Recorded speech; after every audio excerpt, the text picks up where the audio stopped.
From the heart of the jungle comes a savage cry of victory. This is Tarzan, Lord of the Jungle.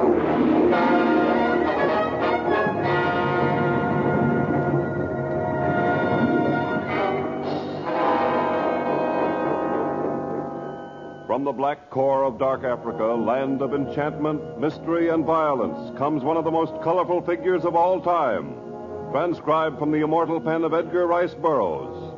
Tarzan, the bronzed white son of the jungle. And now, in the very words of Mr. Burroughs, the story of Tarzan and the Hooded Death.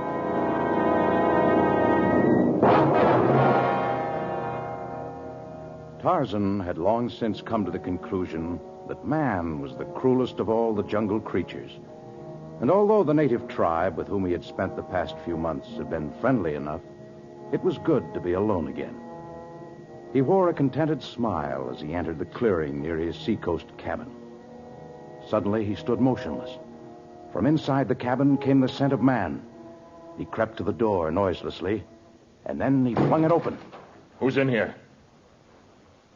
I sense your presence behind that curtain. Step out into the room or I'll send an arrow through your heart. No, don't shoot, Nugu. A native boy. Who are you? What do you want? I am Nugu, and I mean no harm. I came only because I heard of Tarzan's magic. I have no magic. Nugu find much magic here. Small animals that hang on wall and do not move or make sound. A few simple pictures. Thin white bark bearing many strange bugs. Printed books. Sitting mats with long legs like twigga. Mats with legs like a giraffe? Oh, those are what the Tarmangani call chairs. These things belong to my real parents, whom I never knew. They are strange to you, perhaps, but they're not magic. But Tarzan has much magic. Everywhere in the jungle, men speak of him. Nugu traveled many moons to find Tarzan. Nugu must learn Tarzan's big ufumu. Just why are you so anxious to learn about Tarzan's medicine? Well, Nugu is apprentice in school of witch doctor. So also is Galyema, son of uncle. One who learns most medicine will someday be Mutemi. So you want to be the emperor of your tribe, and you thought that... what is your tribe? Nugu cannot tell. You said you'd come many moons. Just where is your village? In the mountain country, near Nagomba. Near Nagomba? But that's hundreds of miles away. You made that trip all by yourself? Yes, Tarzan. My heart say Nugu must see Tarzan. How old are you, Nugu? 14 times has winter come since Nugu was born. 14, Well, I can't send you back all that distance alone, nor have I the heart to let your trip be for nothing. I'll teach you a few things your competitor doesn't know, though it won't be magic, and then I'll take you home.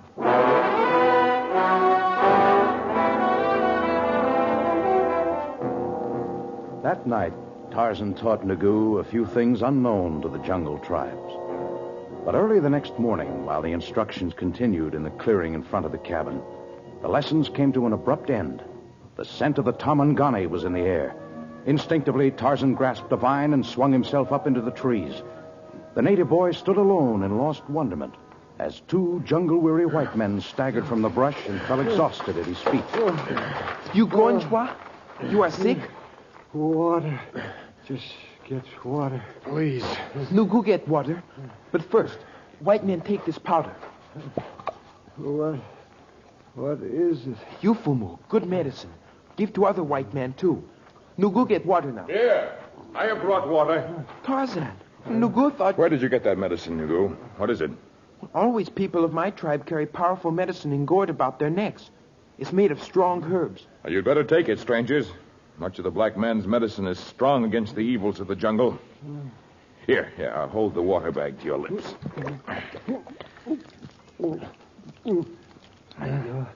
Water is good, but the medicine is bitter. Evil taste help chase away bad spirits. Here, Garvey, better take it. Nothing to lose in our condition. All right. We'll carry you inside now. Here, wait a minute. I don't think you have to carry me. This native medicine, it's miraculous. I feel almost normal again. Garvey, Yes, Doctor? how do you feel? I feel fine. I can't understand it. Neither can I. A lifetime in the medical profession, and I never... Son, what's in that medicine? Herbs, but which ones I cannot tell. It is secret of my tribe. Well, we're certainly obliged to you for saving our lives. And you, sir. If we may, we'd like to rest for a while in your cabin. That is your cabin there? Yes, the cabin is mine, and you may rest until morning. Then you must be gone. Tarzan does not like the white men. But you're white yourself. You're browns from the sun. Look, Mr. Tarzan, this is Dr. Cunningham. He's a very famous man. My name is Garvey. It's important that we accomplish the purpose of our safari, and it's important that we make it back to civilization. We're willing to pay you well for your help. I have no use for money here in the jungle. But someone has to help us. Our native porters and Askari deserted us. We have heavy equipment that we cached a few miles back. If you won't help us, we haven't got a ghost of a chance ever getting out of this jungle alive. I have no wish for the death of any man, Mr. Garvey. But many times when the path of Tarzan has crossed that of the white man, he has found treachery and deceit. I did not invite you into my jungle. I do not feel any obligation to lead you out. Just a minute, Tarzan. Yes, Dr. Cunningham? We've heard of you back in our country, and some of the stories of the unscrupulous men you've met have reached us, too. Now, believe me, we are not out to hurt you or any of your jungle friends. The tongues of the other white men also spoke softly. But I've always found that when bearers desert their buanas, they have good reason. I offer you a bed for the night. I do not offer to lead you back. Nor do I pretend friendship.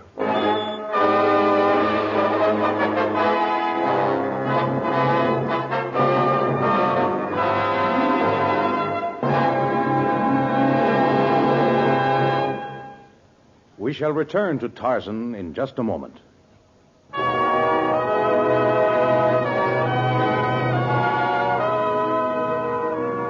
The white men slept most of that day, but as Kuda, the sun, sank in the heavens, giving place to Goro, the moon, they were awakened by the delicious incense of cooking meat. Oh, it's dark already. You have slept many hours. Well, it's been several days since we slept last. You awake, Garvey? Yes, Dr. Cunningham. I guess that wonderful odor coming from the fireplace did the trick. Boy, I'm hungry as a bear. The meat is cooked. I remembered that the white man likes his food ruined with fire. You eat yours raw? I was raised by apes who know nothing of stoves or skillets. Oh, come, I have chairs pulled to the table in the manner of white men. Oh, thank you. Where's the little native boy? Yes, isn't he eating with us? Nagu is much like me. One cannot keep track of the comings and goings of the savage. Perhaps he has already left for home. Oh, I thought he lived here with you. I have not occupied this cabin for many moons, and I found the boy when I returned yesterday. He disappeared early this afternoon after having examined everything about you and your clothing as you slept. Here. Eat. Boy, does that smell good, huh, Doctor? Oh, it does indeed. Well, regardless of what tomorrow brings, we'll have one good meal in the jungle. This is delicious. What animal is this, Tarzan? It is meat, and the milky-looking liquid within your gourd is pomba. It is a native beer made of corn. Well, all the comforts of home. To your health, gentlemen. Even though you've refused to help us in our mission and guide us back to civilization, Tarzan, we're still deeply indebted to you. I raise my gourd... Sounds like the native boy. A tiger! He must be after the lad. Tarzan, wait. I've got a rifle here, and I can...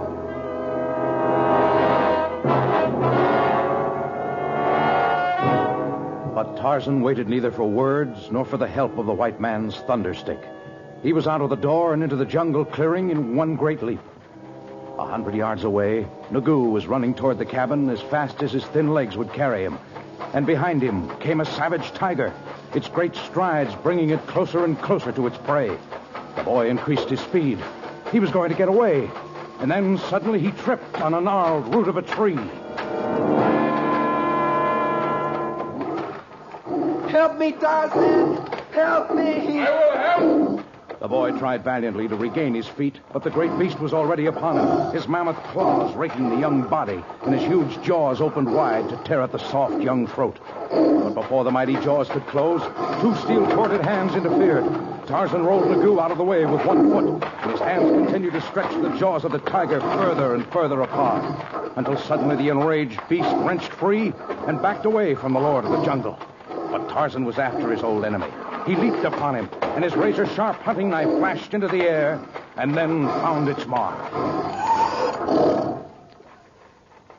Did you ever see anything like that in your life?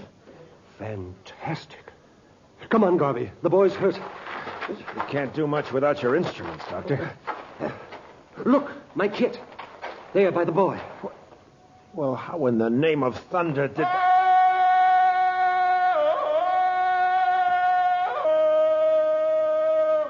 What was that? I heard it in the jungle once before, Doctor. It's the cry of the victorious aboriginal ape. It came from the throat of our host, Tarzan.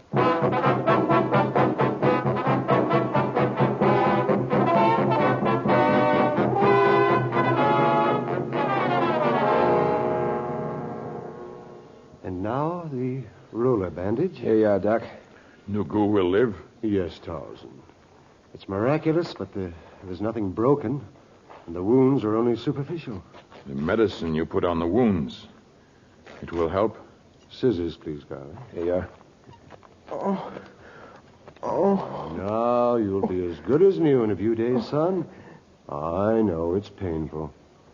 Yes, Tarzan, the medicine will help a great deal. It's called an antiseptic, and its job is to keep the wound clean. Yes, that is important. In the forest, a lion's mate licks his wounds to keep away the great danger. What I can't figure out is how and why the kid got a hold of your kit, Dr. Cunningham. I think I can tell you that. You see, in your conversation, you spoke of having cached your supplies. You spoke also about the work of Dr. Cunningham. The boy seeks the medicine of the white man, so he followed your spoor and found the kit. I guess that was about all he could carry. The rest are in heavy crates. But I'd trade a good deal of what's inside them for the secret of the medicine Nagu used on us this afternoon. Perhaps you will learn the secret of his medicine before you leave the jungle. I'm afraid there isn't much chance of that. Without help, we'll be lucky to reach the railhead alive. You shall have help in accomplishing the mission Mr. Garvey spoke of and in getting back to your own land. You shall have the help of Tarzan. What made you change your mind? The look on your face as you worked over a small, unimportant black boy, it was as gentle as that of a mother ape nursing her small Belu. Perhaps there are good white men, too. Tarzan offers you friendship.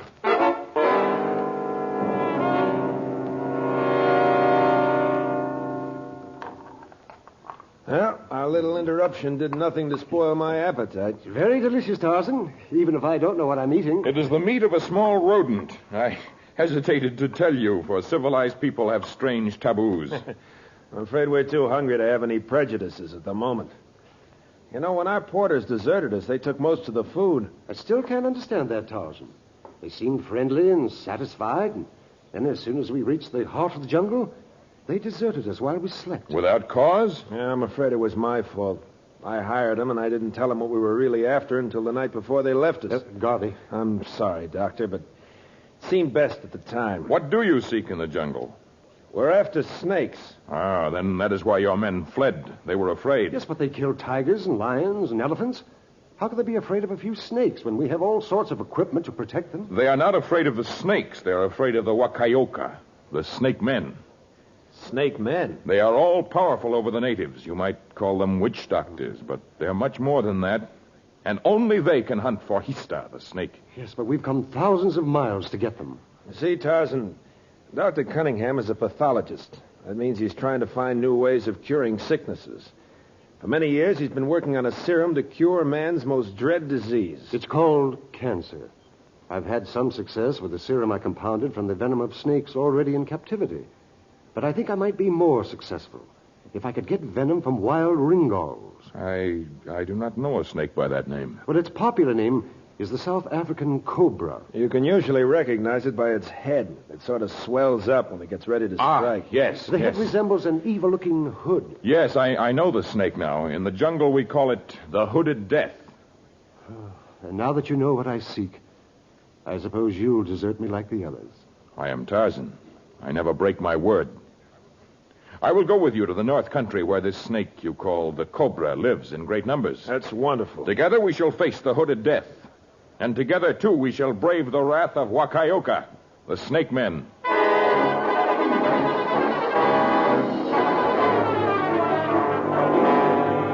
Nugoo's path home led in the same direction as that of the snake hunt. And when the boy's wounds had mended sufficiently, the small safari started for the mountain country to the north. Day after day and week after week, the tiny band of men triumphed over the tangled web of Africa's dark interior, until finally the great mountain of the Ngomba country loomed on the horizon. Well, there she is. Yes. In her rocky caverns, we will find many cobras. Nugu knows much about snakes. The kind we're looking for, you'd better leave alone. Their jaws are small. They couldn't eat a man if they wanted to. But a tiny spray from their fangs can blind a man in an instant. And often death comes in a matter of minutes. After what we've been through these last few weeks, there's very little that can scare me. Courage is often dangerous if it leads to carelessness. This is the most dangerous part of the jungle. You don't mind my saying so, Tarzan. You don't seem to be taking any unusual precautions. You hardly look to the left or the right. My nose looks. I can catch the scent of man or animals for miles, so long as the wind is not against me. Well, I can't even feel the slightest breeze here. Is the wind against you now? No, and I smell no danger. Wait here. I'll cut a path for a little way. Certainly aren't any easy paths through here. The only paths through the jungles are those made by panther, the elephant, other large animals. Well, it's a cinch there aren't any around here, then. We are afraid of his stuff, the snake. It seems a little better up ahead here. I think we can... No need struggle, Tarzan. Our arms hold you tight. Hold white men, too. Where did all of you come from? We follow you many hours now. I caught no scent of man. This has never happened to me before. My tribe knows secrets of big medicine. Destroy scent. And your tribe has big medicine indeed. You need fear no enemies. Why do you hold Tarzan and his friends? Tarzan is traitor to jungle. Why do you say that? Kokoro knows. Tarzan lead white men to lair of snakes. Tarzan knows only Wakayoka hunts snakes. You are Wakayoka? Me, Kokoro, emperor of snake men. Come, follow me. What happened to Nagu? He escaped? I don't know. What will they do to us, Tarzan? Kokoro, tell white witch doctor what we do. We lead you to snakes. Great cave of cobras you seek. We put all you in cave, then seal door. You have many snakes you want till you die. That not belong.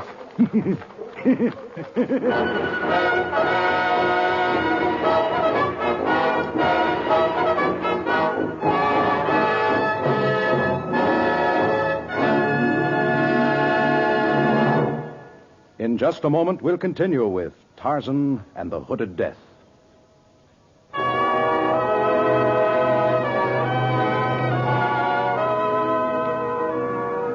If the men of Wakayoka were nothing else, they were men of their word. The cave to which they led Tarzan and the two white men was large and dank and filled with deadly cobras, every species and variation of the murderous reptiles that existed on the dark continent. Their carnal eyes gleamed in the torchlight of the processional that prodded its prisoners into the Stygian cave. And then a great rock slid into place, and the three prisoners were left in sable blackness. Well, guess this is the end for all of us. If only our hands weren't bound. It wouldn't make any difference. I'm sorry I got you into this, Tarzan. Oh, if only my hands were free. I'm more worried about your legs. Garvey and I have thick boots on, but with your bare legs, you'll be the first target. I'm going over by a wall and try to rub through the thongs. Well, you're better off here in the center. They'll keep to the sides for the most part. I can't think with my hands bound. Yeah, let him go, Doctor. What difference can it make now? Very little, I suppose. You think they know we're here? Yes, but they may not strike unless our emotions frighten them. You know, it's funny. I keep thinking about that Kokoro, the emperor. Well, so do I. Oh, no, not that way. I meant that portion of his face to the left of his nose. He was hideous looking, all right. Yes, it's a basal cell carcinoma. Skin cancer? And it's rather ironic that he'll die long before his time. Of a disease I might someday have conquered had I lived. You aren't dead yet, Dr. Cunningham. I rubbed through the thongs. Here, I'll cut yours with this sharp rock. There. Thank you. Turn around, Mr. Garvey. Right. There. Oh, that feels better. But what now? Well, we'll have to feel along the walls to find if there's a crack somewhere. My arms are strong, and if I can find something to grasp, perhaps I can do a little digging or pushing. How about the rock at the entrance? I tried that. It's too heavy even for me. Well, let's go over the rest of the surface. Garvey, you start to the left of the entrance. I'll start from the right. Tarzan can explore from the point where he rubbed through his bonds. We know there are no snakes in that exact spot. I can see a little now that my eyes are getting used to the darkness. I can see quite well now. I'm more used to the darkness than people of the cities. Let's see what we can find. Smooth as glass over here. Yeah, same here. Smooth and slimy. I'm afraid it's no use. All of these walls are... Tarzan, watch out! One of them's coiling the strike. His hood's fanning out. He's caught the snake by the neck. Smash it against that rock again. It may not be dead. Oh, he's dead. The rest of them are beginning to stir now. If we stay perfectly quiet, perhaps we should... Quiet. Hey, what was that? Over there. Looks like a door, and the rock is opening. Light is coming in. Nugu comes. New secret door of cave. We lead you out. Hurry up, then. In a second, they'll be on us. Go ahead, Nugu. We're following you. Are you all right, Doctor? Yes. Watch out for that rock. Yeah, I saw it. Some of them are coming over this way. Here's door. Go ahead, Doctor. Garvey, I'll pull the door shut, Nugu.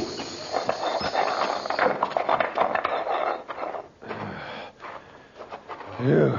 Wouldn't like to go through that again. Oh, just keep walking straight ahead. This heavy woods will give us some protection, but we aren't safe yet. Not while the snake men are about. You better take the lead, Tarzan. We'll follow you. Good. I'm afraid we'd better hunt for your cobras one at a time, Dr. Cunningham. It isn't safe to remain here. It's a pity, though. I saw some beautiful specimens. It breaks my heart to leave them. Well, at least our hearts are still beating. We can be thankful. Nugu, where did you come from? Nugu ran away from father to save friends. Your father? How'd you know about the secret door? Nugu, member of Wakayoka. One of the snake people. I thought that might have been the answer. That adds up, all right. That's why they didn't try to capture him. It also explains the medicine he used to revive you that first day. Only the Wakayoka know such secrets. Well, Nugu, I guess that... Where did he go? There, through the trees. He's headed back toward the cave. Well, he'll be killed. What in the devil does that little fool want to go back there for? We've got to save him. He's through the door already. If only we're in time. Look, coming out of the brush. Dozens of them. The snake men. Let me through. I've got to get through that door. Not going, Cave. But there's a little boy in there, one of your boys. He'll be killed. Not going. Nugu, come out of cave. Me come out soon anyway. Why in the world did you go back in there? Juana Cunningham say break his heart to leave snakes. Nugu go in to get some for him. Can you beat that? Now what? It's the native drums back in their village. Come, we hold Shorai. Sure, what's that? He wants us to come back to the village for a conclave. Are we to understand, Kokoro, that we are no longer prisoners? We decide set you free before Nugu run away. But why?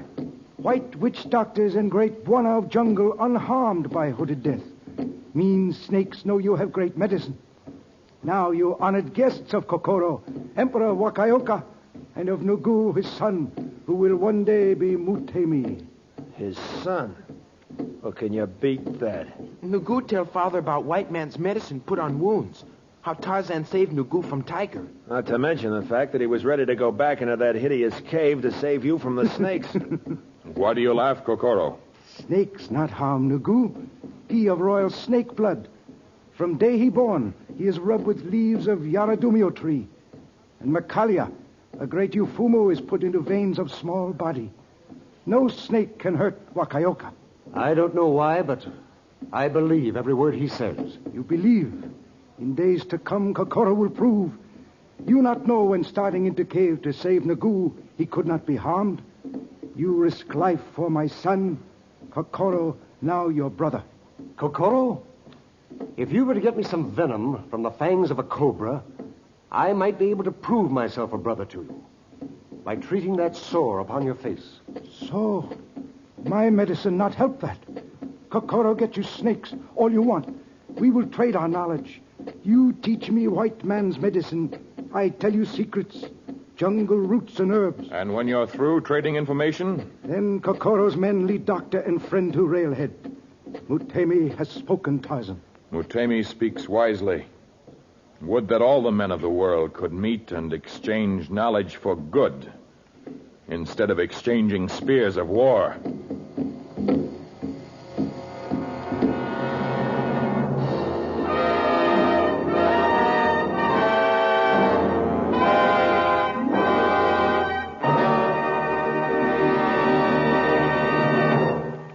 We'll return to tell you about the next story of Tarzan in just a moment.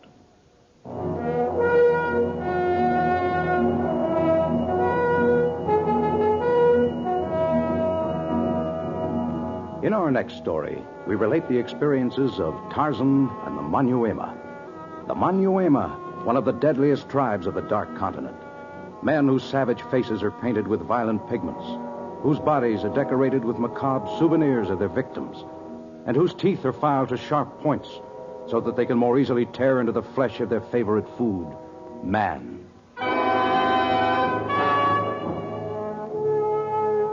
Tarzan, a transcribed creation of the famous Edgar Rice Burroughs, is produced and directed by Walter White, Jr., prepared for radio by Bud Lesser, with original music by Albert Glasser. This is a Commodore production.